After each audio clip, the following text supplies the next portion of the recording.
everyone. Welcome Thursday night's edition of I'm Hugh McNaughton. And I'm Brandon Dowdy. And we are Southern Woods and Waters. Once again, I tell you what, we're enjoying ourselves tonight. We've got a grand show for you. I've been looking forward to this for a while. Have you seen all the talk on Man, Facebook there's been, I was telling my wife that earlier. I was like, man, there's post after post, you know, people have really been talking about it. You know, I thought Garrett Tucker was a nice fellow, but I found out he's a blooming outlaw. Man, we've heard, we got a lot of business on him today. Daryl Rattajack is already on hold right now on line 1. He's ready to call. No, I'm just figured I'd make. He's ready to get fired up, isn't he? No, it's going to be a good time tonight. It's going to be a good show. We've got a good show for you tonight. We're going to help you out a little bit. We're going to talk deer hunting. We're also going to talk about an ancient art. And I say ancient art, it's not that long ago really, because the Indians and other folks were doing this, what we call flint knapping. And we're going to show you a little bit of that. But that, like I said, that comes from our guest Garrett Tucker. He's on the show with us tonight. And a guy that just really wanted to come down and eat us out of the house and home, Randall Haley. He just showed up a few minutes ago, so we got him up here with us. He said, where there's food, Randall Haley is sure to be followed. That's right. That's right. It's good to have both of you guys on here tonight. Yes, it is. It's an honor to have you, Randall. As always, Randall's a really good friend of mine and a really good friend of the outdoors outside and here in Tennessee. And we appreciate you coming on the show tonight with us. And so I'm gonna test all of you's knowledge tonight. Oh, here we go. Was primed. You got to watch him when he gets this way. I was primed. I got primed about the Tennessee River. But we're gonna have a great show for you tonight. Also, I want to talk first off, Garrett. How did you get into this? As a kid, finding arrowheads, you know. Okay. And you pick something up off the ground, and some guy made it 10,000 years ago, and it was used in a life or death situation. It either was to feed him or to kill somebody. Thought about it like that. And it was just neat to hold them and look at them and try to reflect back on how it got there. And so from that, fascination of trying to figure out how they made them. How long have you been doing it now? Yeah. About 10 years. I was lucky. One of the best flint knappers in the country actually lives in my hometown, named Jackie Roberts. And Jackie showed me the basics of it. And people all over North America still collect his work. Mm-hmm. And so he showed me the basics of it, and I took it from there. I've always heard, I moved to Tennessee 35 years ago, and I hung around Waynesboro, Wayne County, Waynesboro down there, Buffalo River, and 48 Creek and all that. And we'd walk 48 Creek fishing, wade fishing, and you would see something that looked like an arrowhead, or something that the Indians might have used to grind corn or something like that. And so I talked to a guy, and he said that's what normally where you find this stuff is old dry creek beds, or even a real creek bed, that you find a lot of that stuff in there because they were close to water. They would camp close to water, and if they had one that wasn't quite right, they'd pitch it, start over again, doing another one. And so I found some of those start overs, but it's still fun to see it. Yep, a lot of the main camps, were on major water sources, and today when we plow fields and we find 15 or 20 broke pieces, and we automatically assume that plows and stuff broke the point. But it was just like we'd go out hunting and we would come in, and these were our tools. We used them every day. The lifespan of a tool was like 7 days, and that's resharpening, breaking, and everything. So you would come back at night and you would soak the sinew off of your points and tools and unwrap them and chuck the brokes down, and that's why we find so many broke pieces. Everybody would just replace at night. It's neat though. I like what you're saying.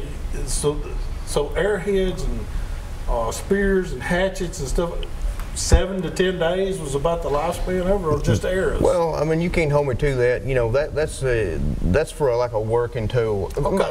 Most of what we find that we call everything arrowheads. Right.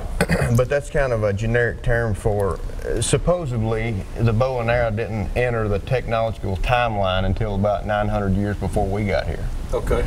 So the majority of what we find are atlatl dart points and knife blades.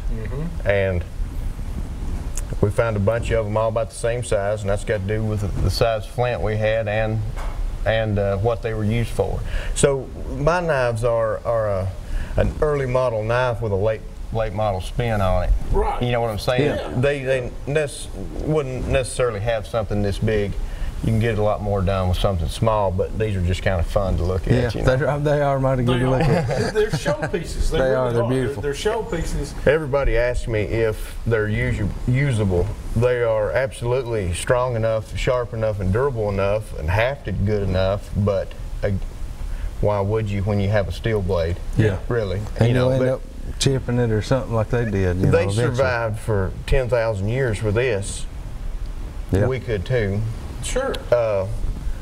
But it's an art that I'm saying is just about gone. Well, the neatest thing to me about flint knapping is, if you look at our space station, 17 miles above the Earth, 26,000 miles an hour, people lives on it 365 days a year.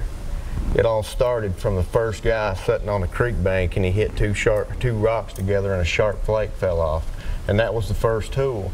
And that technology brought everything that we have today. You're right about that. Yeah. You're right about it. Well, I tell you what, it's neat to see. Now, I'm gonna ask you, flint knapping, of course, uses flint type rocks. Yeah. Tennessee's full of it. I mean, it's got flint just about anywhere you want to look, the flint rock. Yeah. We have some of the best flint in the country right here as far as quality wise, but not necessarily size wise, especially where I'm at in northern Macon County. Now as we start getting into southern Macon County and Trousdale, Smith, Sumner, we get into the Nashville Basin, and that was an underwater ocean millions of years ago, and there's some really good flint that was actually a fossilized stromatolite. I don't know, left over from what period, but it was the first oxygen producing organisms or something. So I'm actually smashing up dinosaurs sometimes, you know, trying to make this, which is sad in one point, but yeah. But most of mine I buy out of Texas and California, different places out west. I get bigger pieces, and it's not as good a quality flint as ours, but I can get bigger stuff out of it. Yeah. Dover, West Tennessee actually has some big Dover formation, but we have the Fort Payne formations here, and it's freeze cracked. It's just not really good for what I want to do with it. An arrow point, a projectile point, something, it's great, but 8-10 inch knife, I just can't. You know, I have to outsource for it. Garrett, I want to ask you because, and Randall, you jump in, because I've been around guys and gals that do this old-timey stuff, the old musket, and, you know, the old tools and everything. And talked to one guy, and he says, once you cross this bridge where they do the reenactments, once you cross this bridge, nothing can predate or nothing can after-date 1870. Everything has to be predated. So they have to make things that are using this flint. It's predated because it was created when God created the earth and stuff. But so that's predated. So what they're saying is they want you as back in time as far as you can go. And they couldn't bring all kinds of stuff. You can't bring grease because you had to use lard, stuff like that. So I thought it was pretty amazing that Tennessee still does that, and it's a big show. It really is. Have you gotten involved with any of that going on here in Tennessee? No, I just sat around in my kitchen and beat rocks. Randall, have you heard about all this stuff? I was raised up on lard. I didn't know it was that old.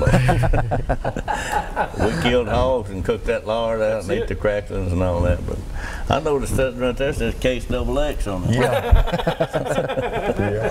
Yeah. You've been busted, Gary. Yeah, that's right. Made and where? That's a Guys, the first dated knife right there. Yeah. We got to jump over here and do this week's weekly wild game forecast, being sponsored by our friends over at Wilson Bank and Trust. We thank them for everything that they do. Get on their Facebook page right now or their website and check them out. There's several places you can go see Santa this weekend, so be sure to tell them thank you for all they do for us and for the community as well.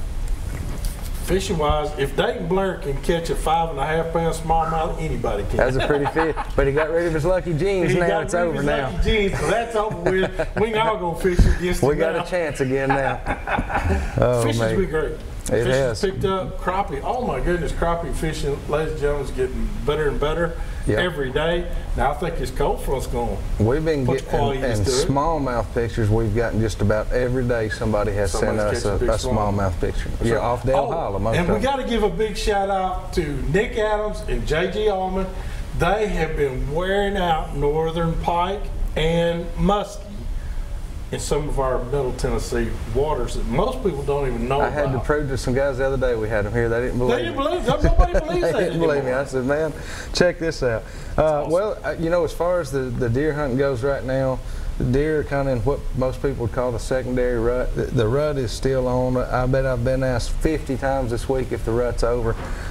Your pre-chase phase, all that mad running around and acting crazy, yeah, a lot of that's winding down, but the rut is not over. I stay out there and stay out. Chasing 5 does today.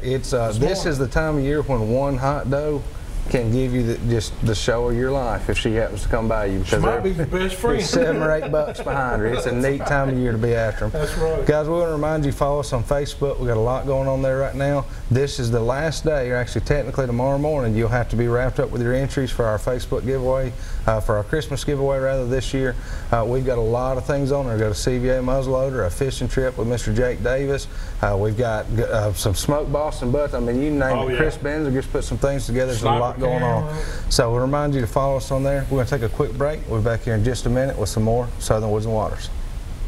Hi, I'm John Hopkins. It's time for this year's Frostbite Big Bass Open. The Open will be held at Fate Sanders Marina on beautiful Percy Priest Lake. Come out and enjoy a great day of fishing with your family and friends on February 23rd. Early entry starts at $65 and $75 the week of the tournament. Competitors will have several ways to win money, and one angler will win the grand prize of $1,700. Hoppy's Harbor Grill will be open early and will provide breakfast and lunch specials throughout the day. Register and pay now at tnbassmasters.com.